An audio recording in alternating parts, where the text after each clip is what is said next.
Hello everybody, welcome back to What's Culture Wrestling. I am, of course, Gareth here, bringing you yet another edition of Solo Sunday News. This is our last edition of the year. It's been a hell of a 2020, but we've made it. We've made it to Christmas time, and that is why I'm wearing my Captain America Christmas jumper for the second news video in a row. I'm going to get some mileage out of it. It's not every day I can sit here in a Christmas jumper, so I'm going to enjoy it while it lasts. But you're not here to talk about Christmas jumpers and this being the last Solo Sunday of 2020. You're here to check out some wrestling news, and by howdy have we got some of that. So first up, we're going to talk about Final Resolution, because that of course happened last night, just when you think you can get through a weekend in the world of wrestling without a big event, a big pay-per-view show going down. Impact just throws Final Resolution right in your face, and the biggest talking point coming out of this show, undoubtedly, we're going to go through the results a bit later on, but the biggest thing we need to talk about is the return of Genesis, which was announced on this show, on Final Resolution. It was announced that Genesis is going to return at the beginning of the new year on Saturday, January 9th, live on Impact Plus, and that event is going to precede Hard to Kill, which is going to take place on Saturday, January 16th. Already, we're just getting loads of wrestling. We've got, I think, NXT doing New Year's Evil on January 6th as well, so it's just back-to-back, week after week, we're going to get loads of good old wrestling. And so far, the only match reported for the Hard to Kill pay-per-view is the final match and the crowning of the newly revived Knockouts Tag Team Championships. So that's going to be a show, a can't-miss show, if you ask me. And of course, Genesis was last broadcasted about 2 years ago, 2018, but it's quite interesting to note that the big match on that card was Eli Drake successfully defending the Impact World Championship against Johnny Impact and Alberto El Patron. And that was in a 6 sides of steel match, but if you know anything about the world of wrestling right now, that is, wow, a lot changes in 2 years. But of course, that's looking to the future. What happened last night was Final Resolution, so let's talk about some of the matches. Let's talk about some of the winners and some of the losers. So first up, we had Tommy Dreamer taking on Larry D in a old school rules match. Per the stipulation, because Tommy Dreamer beat Larry D must now go to jail for the attempted murder of John E. Bravo. Impact is, it's strange right now, but it's strangely entertaining. Then we had Havoc and Nevaeh beat the Sea Stars. We also had Alicia and Eddie Edwards losing to Daniil Dashwood and Caleb with a K. We had Fala Bala versus Hernandez, and Hernandez won that match. We also had Eric Young beat Rhino, and the biggest thing coming out of that match was the fact that the Deaners came out then to confront Eric Young, but then Cody Deaner turned on his partner and family, cousin Jake, but it's still not confirmed whether he's going to join up with Eric Young going forward, but that was a big shock. And then we had another big shock, because then Rohit Raju had his challenge thing that he does on the every pay-per-view, every main event at this point. And Manik came out to challenge him, and Manik won the X Division Championship. So my jaw just hit the floor. But on social media, Raju was like, no, I'm not having any of this. He claims that Manik is TJP, and he thinks he was screwed out the title because TJP is not allowed to challenge for the X Division belt after losing a match earlier to him. So a lot of controversy, but wow, it is exciting stuff. Then we had a Knockout Championship match, and that was Deonna Purrazzo, obviously the champion, defending against Rosemary, and she did successfully retain her belt, so good for you, Deonna Purrazzo. And then we had Kenny Omega, the AEW World Champion, and Don Callis. They showed up again. Obviously, they showed up on Impact earlier this week, and they had a bit of a conversation with Machine Gun Carl Anderson. Obviously, they are allies from their New Japan Pro Wrestling days, their Bullet Club days, and they were just talking about how Omega and Callis wanted Anderson to beat he was going up against Ethan Page. They wanted to beat him in 2 minutes because that's what the Machine Gun version that they remember would have been able to do, so then he could come back and party with them,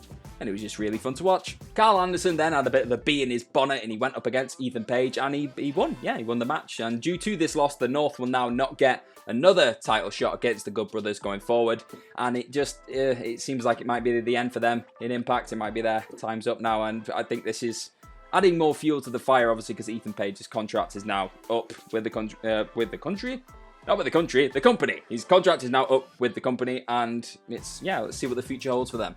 And then we had the main event, which was Rich Swann defending his Impact World Championship against Chris Bay, and you'll be, I'm not sure shocked, but you'll be interested to know that Rich Swann retained his belt. But again, the big talking point was after this match when Moose came down to the ring and handed the Impact World Championship to Rich Swann, which was another bit of a tease of a title versus title, Impact versus TNA World Championship match. And then, if you ask me, just throw Kenny Omega in there and he could take both belts, run back to AEW, and then we've got more drama, and that's what we like in the world of wrestling.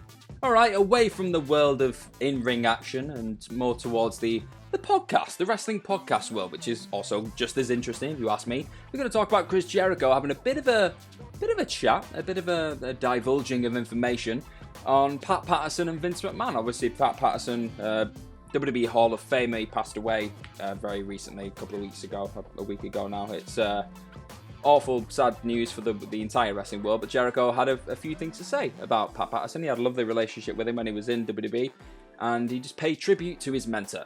So, and this was during his Talk Is Jericho podcast, so he had a few things to say about like things that he'd learned from Pat over the years, and he also talked about his relationship with Vince McMahon, which I thought was really interesting.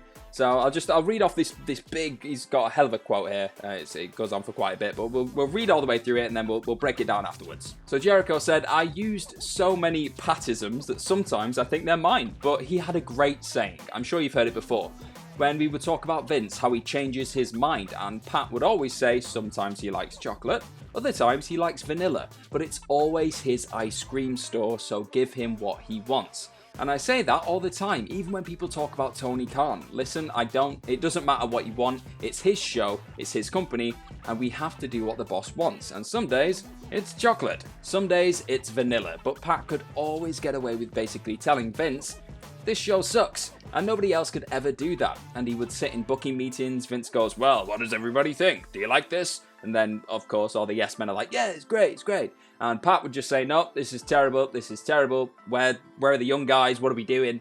And yeah, everyone kind of just sit there like, oh my god, he's chewing out Vince McMahon in front of the entire meeting, in front of everybody. And of course, he could just do that because they obviously had a great relationship for many, many years. So this is super interesting. Obviously, we're hearing loads of stories like this about Pat Patterson just standing up to Vince McMahon, not in a confrontational, arrogant way or anything like that, just standing up for the little guy, standing up for people that he thinks should get pushed. He mentioned in this podcast, Jericho, that he used to always stick up for Dolph Ziggler, and that may have actually had a detrimental effect on his career, because Vince McMahon, being Vince McMahon, would usually just be like, oh, well, if Pat Patterson likes Dolph Ziggler, I'm just going to bury Dolph Ziggler because it's funny, because people's careers getting buried is funny. But Pat Patterson there with a great saying, the fact that Vince McMahon, sometimes he likes chocolate, sometimes he likes vanilla, but it's his ice cream store at the end of the day, so you've just got to tailor to his tastes. It's a really good thing to have in mind when you're hired by somebody like that, hired by even Tony Khan. If he changes his mind about something, you're under his banner, you're in his company, you just got to please the guy at the top and hope that it works out for everybody. Okay, and now, because I am the new host at this time, because Adam Cleary has apparently gone missing, he's been kidnapped, I am the host of NXT Ups and Downs, so we're going to talk about a bit of NXT. I'm going to do some promoting for next week's show. Another match has been added to what is looking now, in my opinion, to be quite a stacked NXT show for this week, and it comes in the form of, brace yourselves, Rhea Ripley taking on Toni Storm. Yeah, they sort of teased it a little bit at the end of last week's show. They had like a semi-stare down, then Raquel Gonzalez was like, nope, I want to stare down you, Rhea Ripley, we're going to have a fight. But that's not happening yet. We're going to have this Toni Storm match, which these two have had a long time rivalry at this point, so we're going to get another chapter in that, which is sure to be entertaining. The WWE released a press release on this. They said Rhea Ripley and Toni Storm are heading for a collision course this week on NXT. The two superstars are set for battle after a heated exchange last week. The Mosh Pit Kid foiled Storm's plan to deliver a post-match attack on Ember Moon following Moon's loss to Raquel Gonzalez. Storm took exception to Ripley's act of heroism, paving the way for this week's massive showdown. And also on this week's show, we're going to see Kyle O'Reilly battling against Pete Dunne for the number one contendership for Finn Balor's NXT World Championship at New Year's Evil. That was a surprisingly long sentence. And then we're going to see Karrion Kross. Karrion Kross is going to come back to NXT. He's going to be in action. I'm getting so giddy. If you watched NXT last week, he just completely destroyed Damian Priest, just threw him through the side of the stage. It was intense stuff. But be sure to check that out, and be sure to check out Ups and Downs, NXT Ups and Downs, the one that's already on there now and the one that is coming this week. But of course, before I was the man behind NXT, I was the man behind Smackdown with Phil Chambers. And obviously Smackdown happened last night. We did a nice Smackdown review podcast as well. But we're going to talk about the ratings, the overnight ratings for that show, which obviously aren't necessarily reflective on what the full ratings are going to be, but they're just a rough number, a rough average, let's say at this point, to keep in mind for that eventual number. And at this point, Friday Night Smackdown drew an average of 2.106 million viewers in the overnight ratings. This is all according to Show Buzz Daily. Hour 1 drew 2.141 million viewers, and Hour 2 then went down to 2.01 million viewers. So, interesting that, because you obviously had the Sasha Banks versus Carmella match for the SmackDown Women's Championship. That was in the second half of the show. It was the main event of it.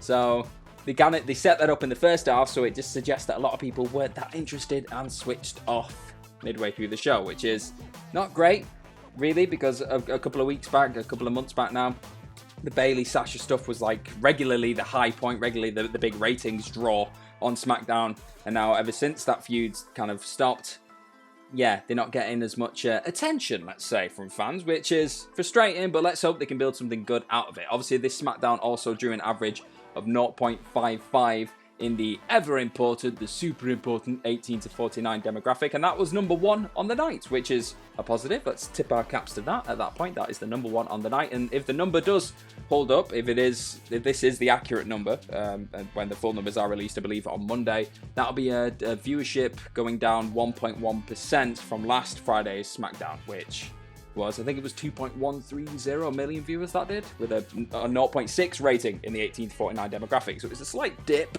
but I think anything above 2 million at this point for SmackDown is positive news. You just gotta try and keep consistent and keep that arrow going up, even if it's just slightly. Just keep it going up, because we like positive news. And lastly, this is just fun. I love that this is a thing at this point, because if you listen to the SmackDown Review podcast, you would have heard that myself and Phil Chambers got very much high on Sami Zayn's brand new t-shirt, which was made up really by Big E and Apollo Crews. They were like, they got a white t-shirt and they drew a stick man with a big head and a really thin body and the worst beard you've ever seen, worse than mine, which is saying something. And it said, "I am Sami Zayn." And I laughed, Phil laughed, and we were like, "Oh god, they should release this on WWEshop.com and we'll go and buy some."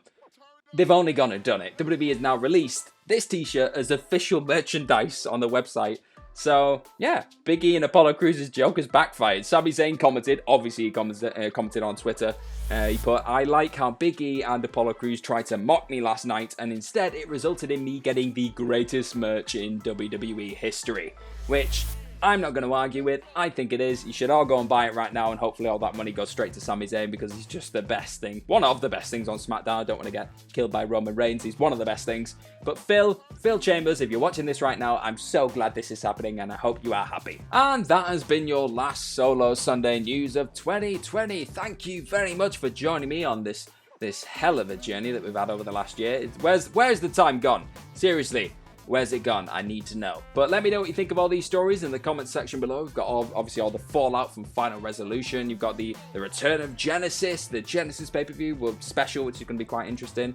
All the stuff that's going down on NXT, the SmackDown ratings. Let me know what you think. Follow myself on Twitter at gmorgan04. Follow everybody here at What Culture Wrestling, at What Culture WWE. Be sure to head on over to whatculture.com. Click on loads of great articles. There's always some fun stuff on there. And just always like, share, click on the subscribe button. But most importantly, more important than all that, have yourself the best day possible. I will see you probably sometime soon wearing this jumper, because I'm going to keep wearing it. I want some festive spirit. I'm going to give it onto you. Just go and eat some mince pies. Bye-bye.